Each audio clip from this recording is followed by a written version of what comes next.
Hello, everyone. Thank you so much for joining us. My name is Yasmina Tawil. I am the Director of Film Programming at the Arab Film and Media Institute.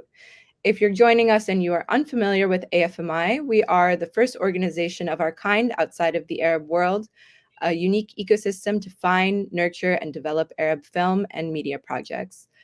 Our organization is rebranded from the Arab Film Festival in 2017 to fulfill a broader mandate to empower local Arab talent to tell their community's stories in their own voices. Through film, education, mentorship, and new media, AFMI's mission is to enhance public understanding of Arab culture and provide insight into the beauty, complexity, and diversity intrinsic to the Arab world.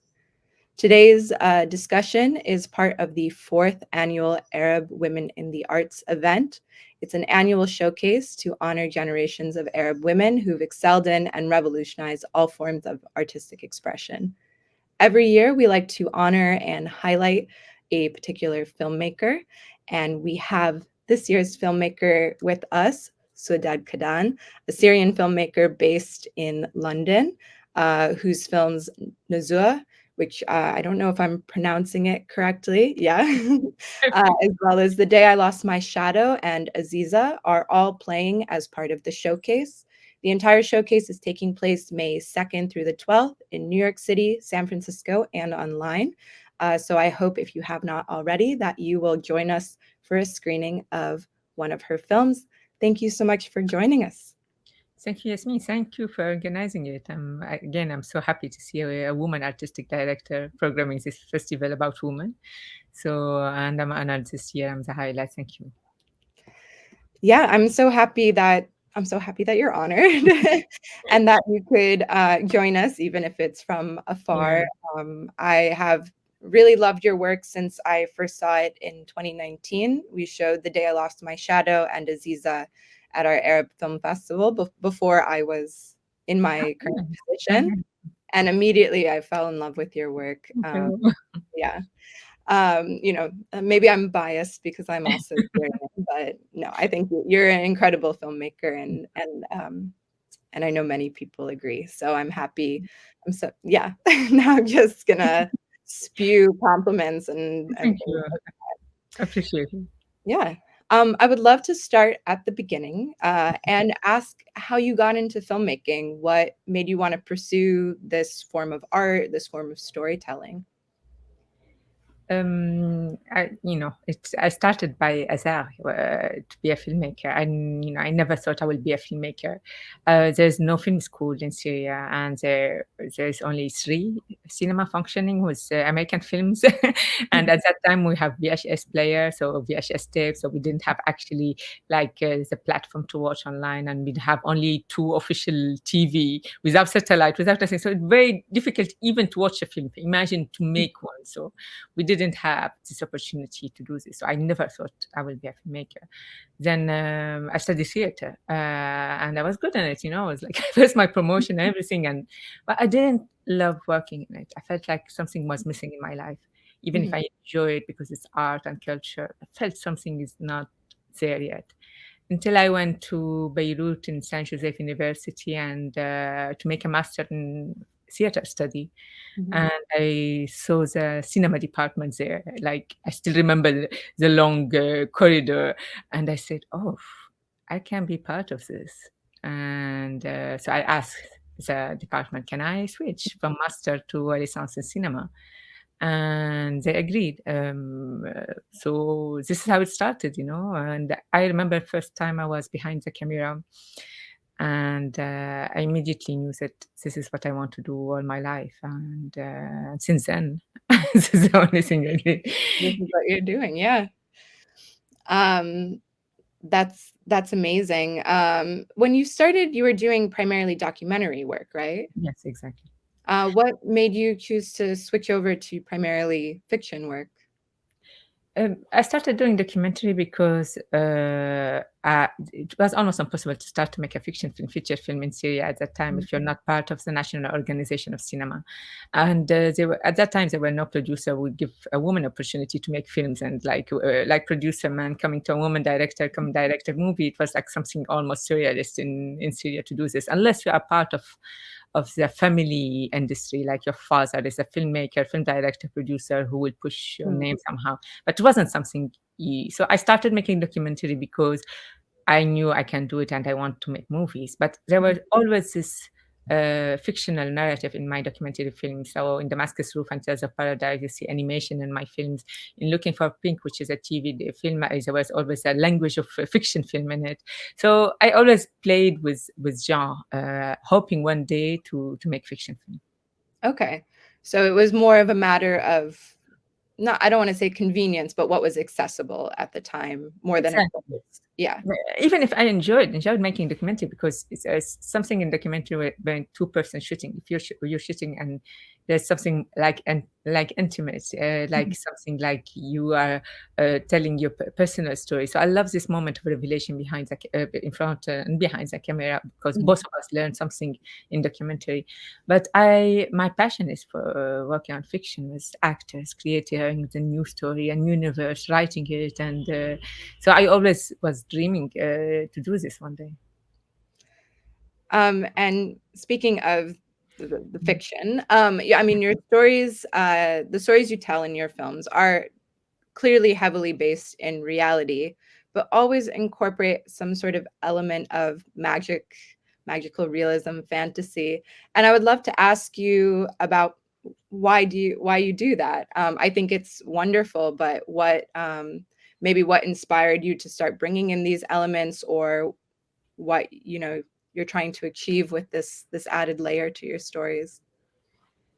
If each time I notice like magic realism still sneaking to my films. I keep saying like the sneaking. But in each film, it was for a different reason. For the first film, The Day I Lost My Shadow, the reality was so horrible and cruel, and the shock that we can end up from a movement of people from a revolution to a civil war, were killing each other, and how fast is escalated to this.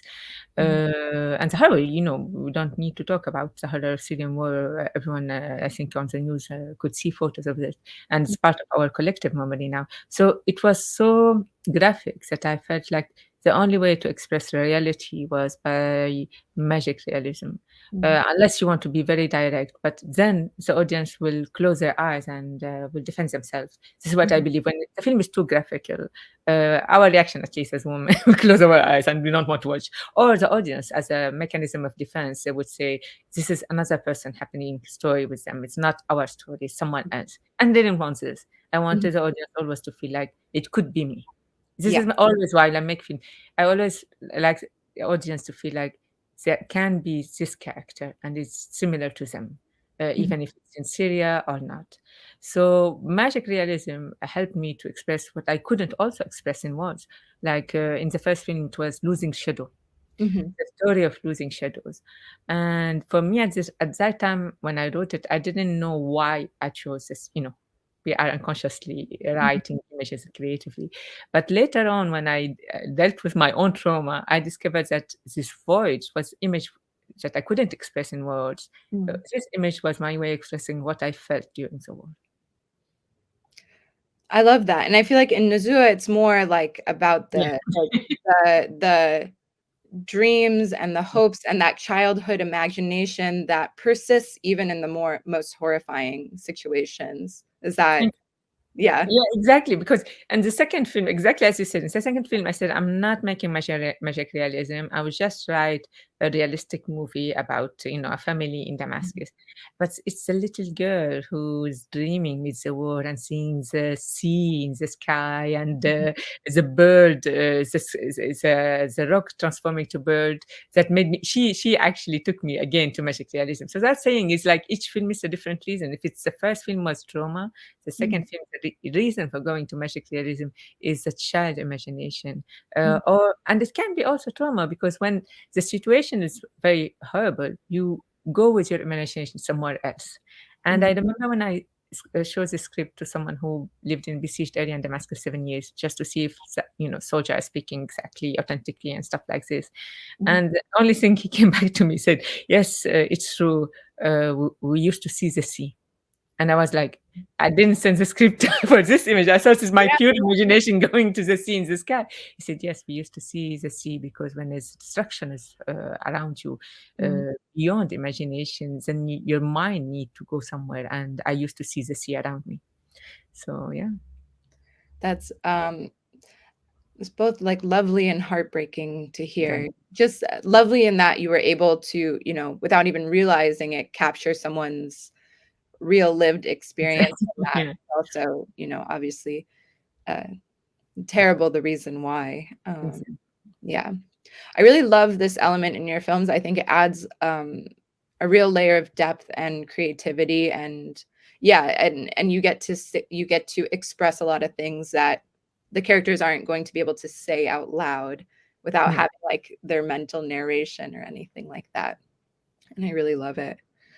I would love to expand on a thing you said earlier about the audience being able to see themselves in your characters' shoes and situations.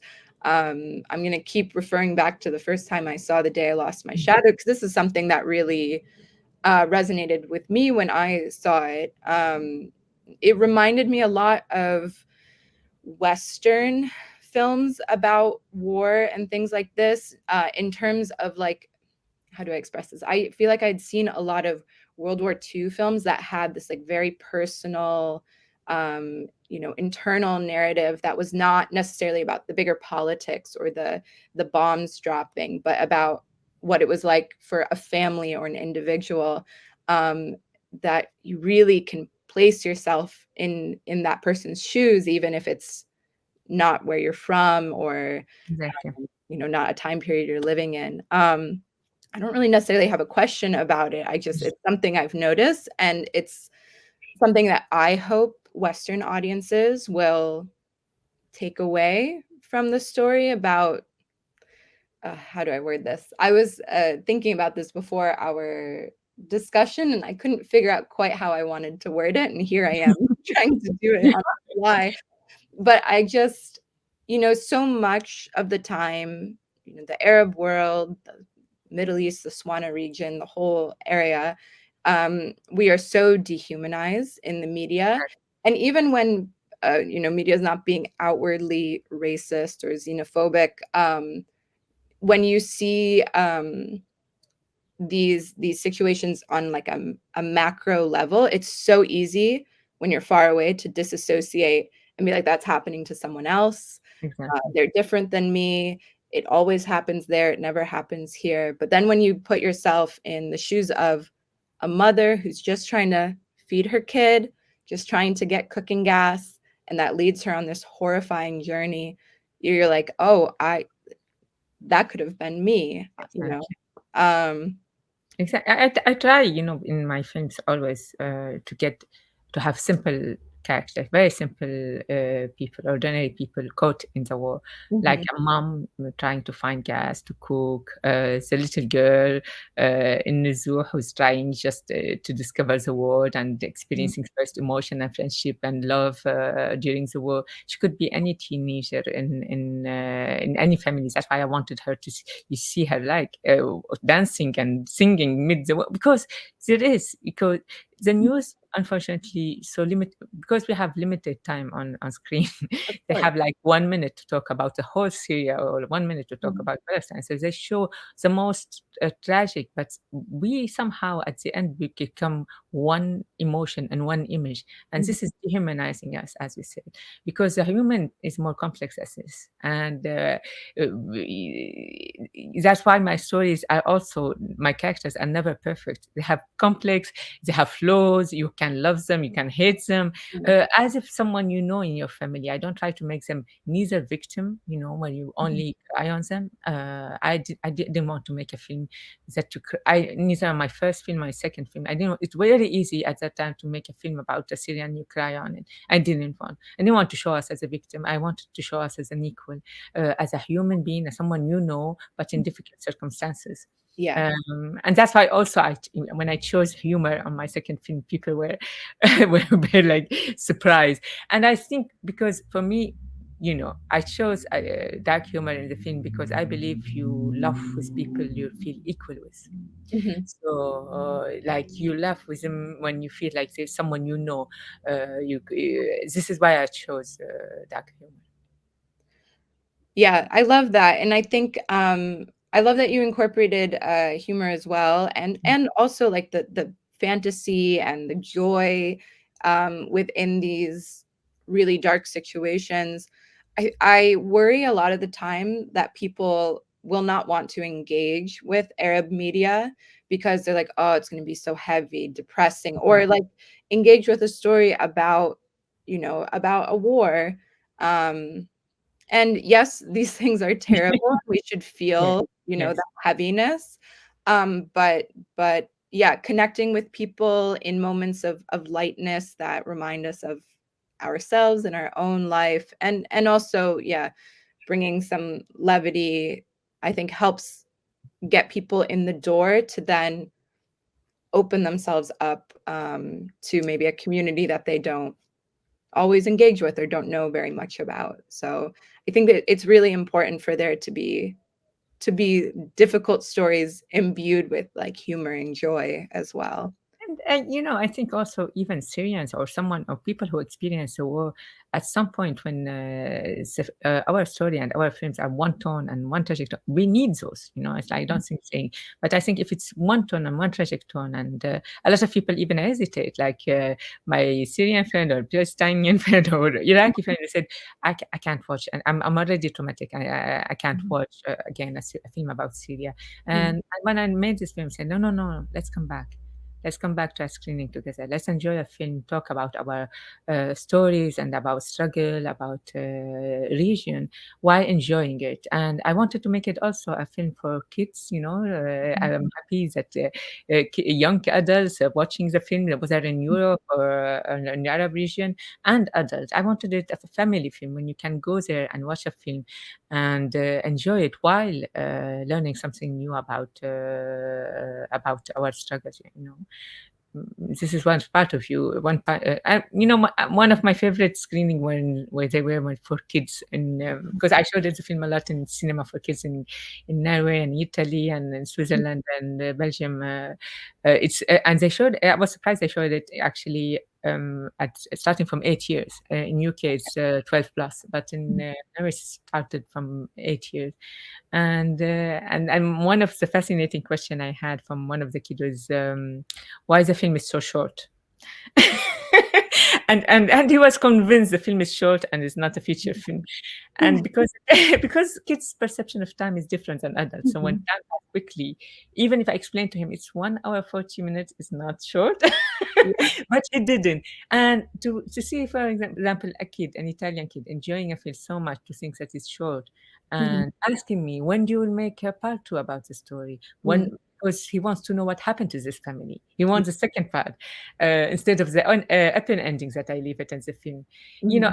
I think this is what I wanted. I wanted this film not to be only limited to expert and or about Syria or the region. I wanted to be open. So, if more audiences are moved by our stories, they will understand more what's happening somehow.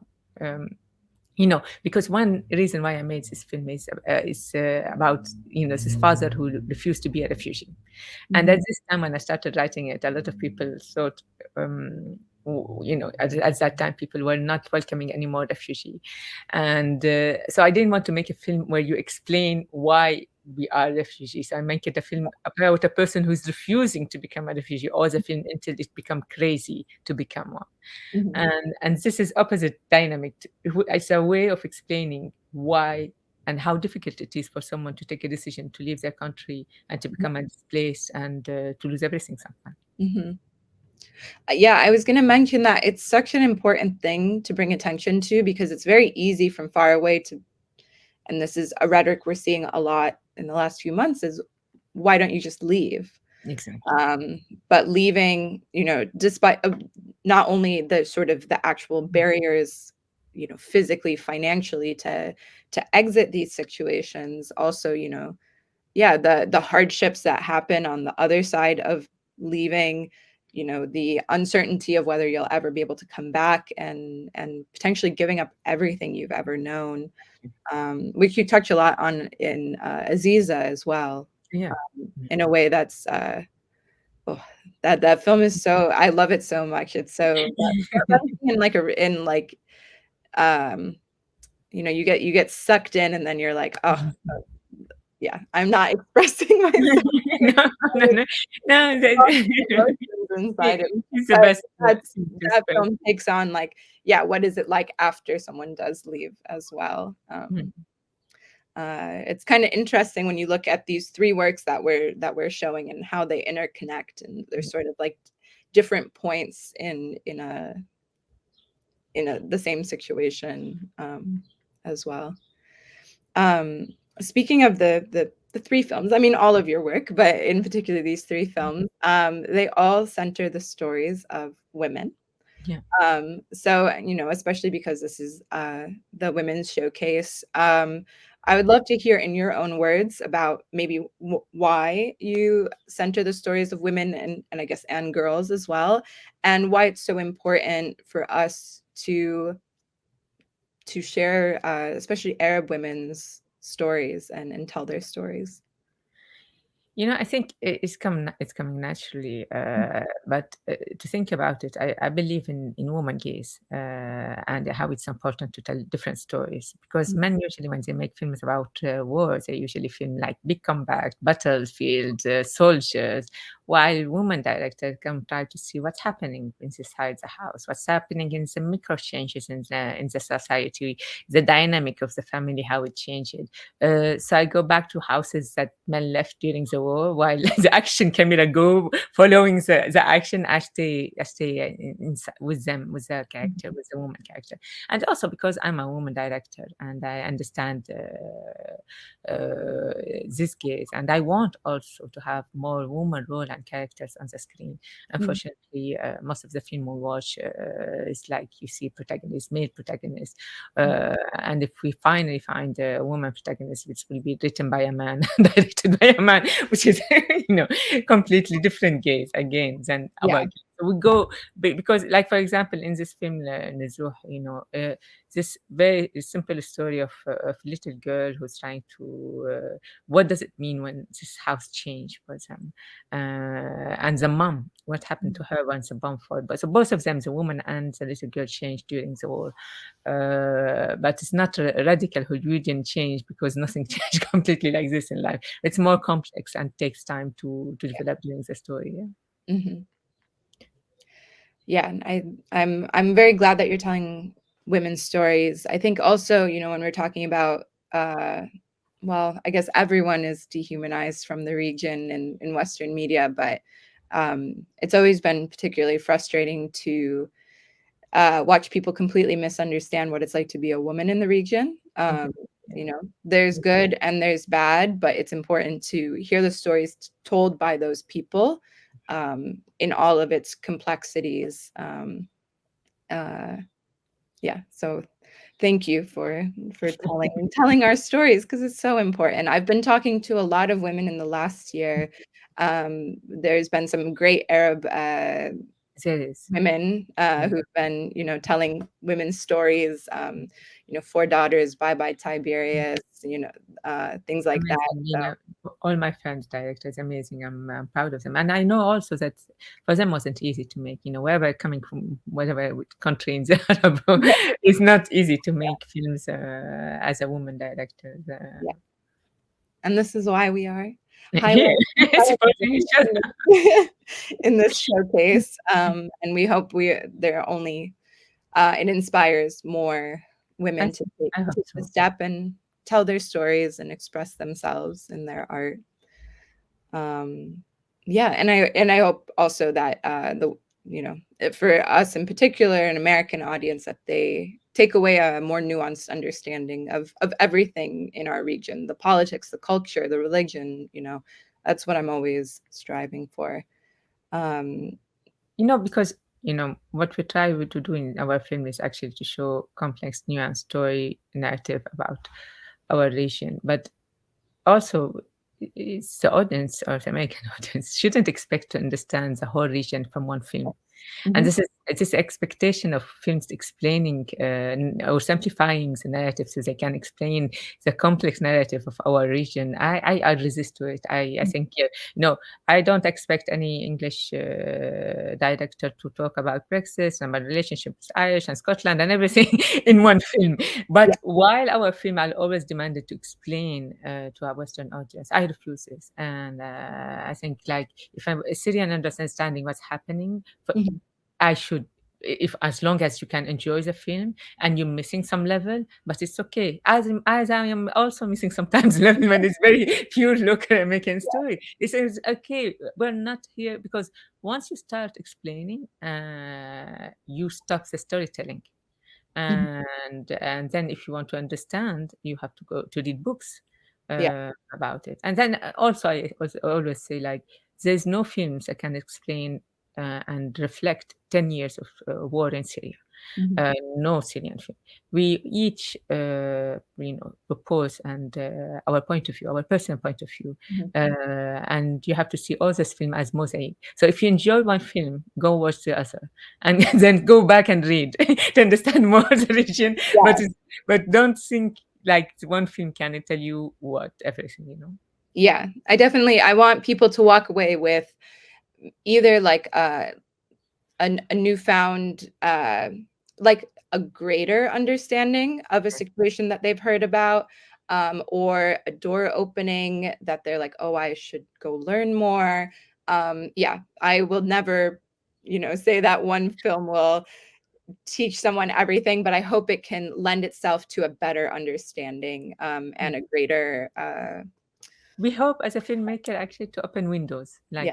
like I hope like this might be challenging, Mhm. might be, but we hope that we're opening windows that make you think Yes. and reconsider things and doubt even some things you were thinking out before. This is what we hope while doing a film.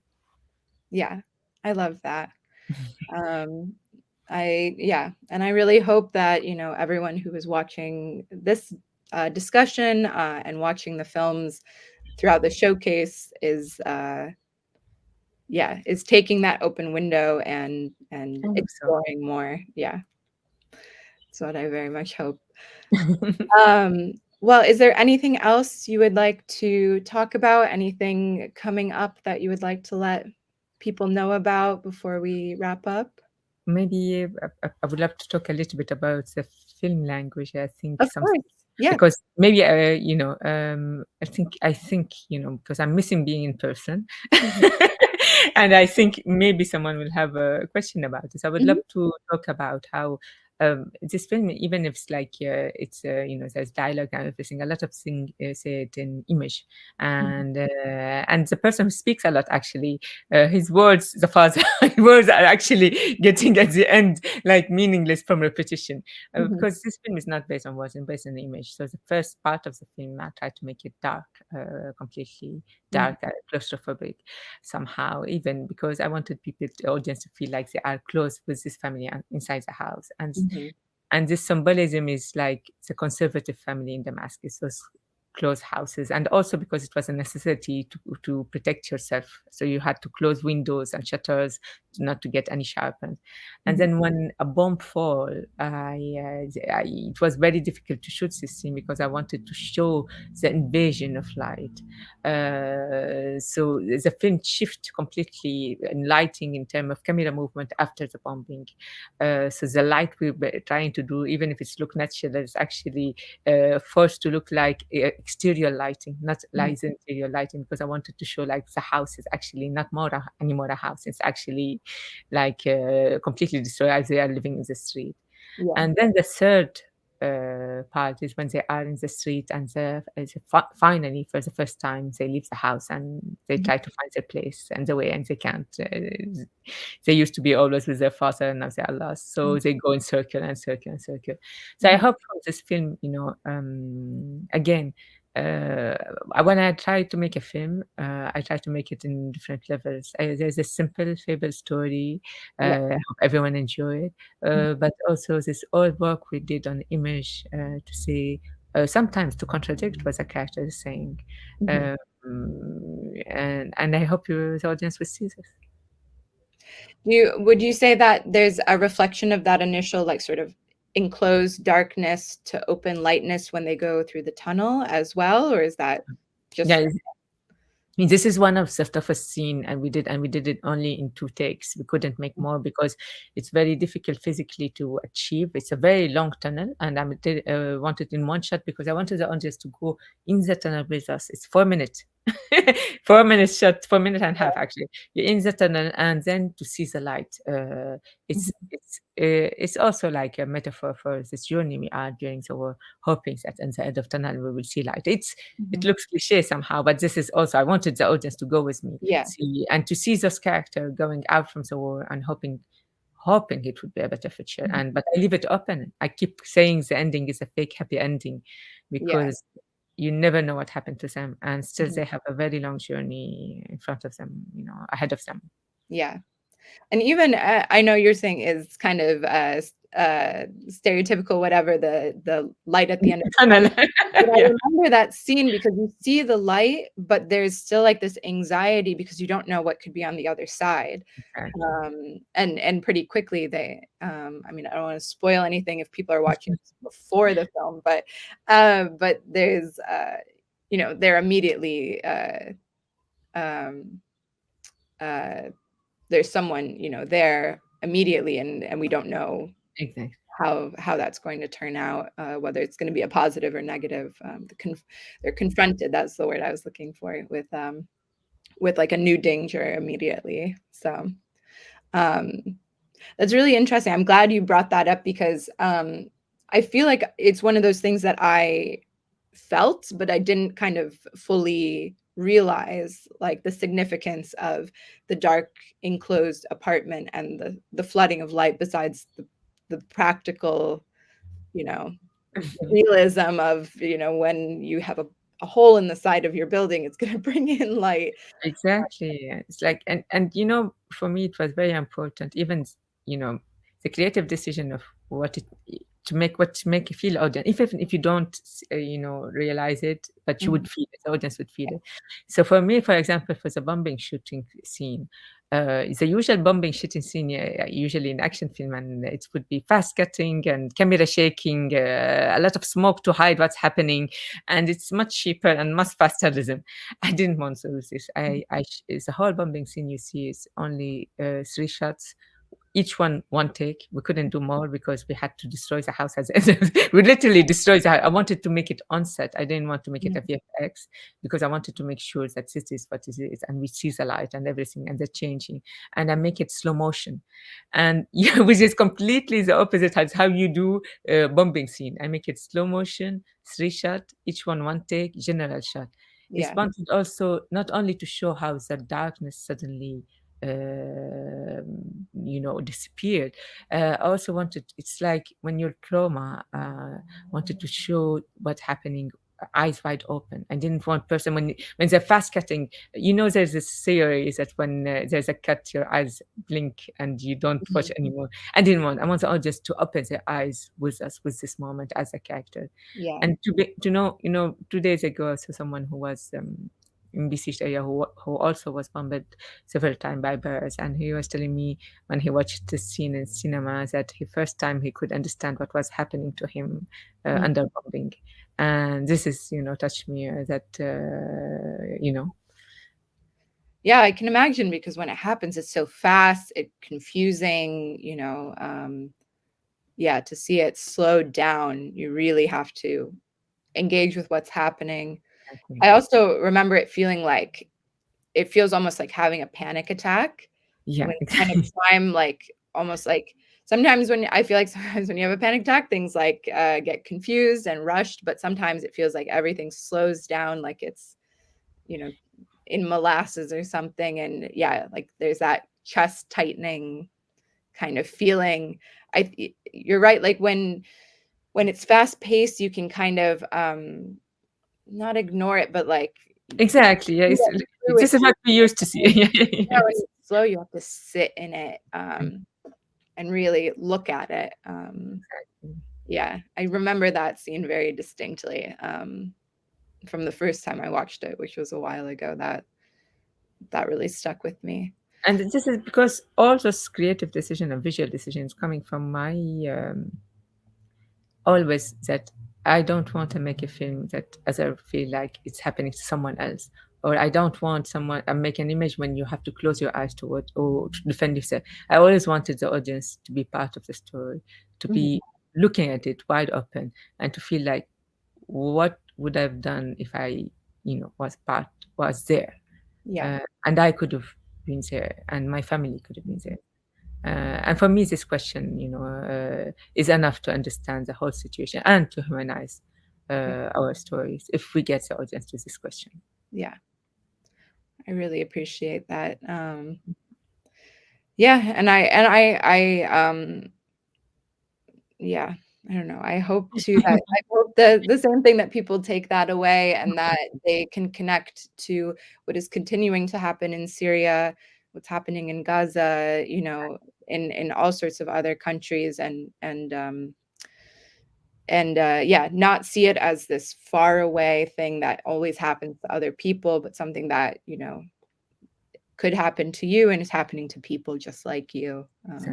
Yeah. Oh, well, that's somber. We get always emotional with our stories.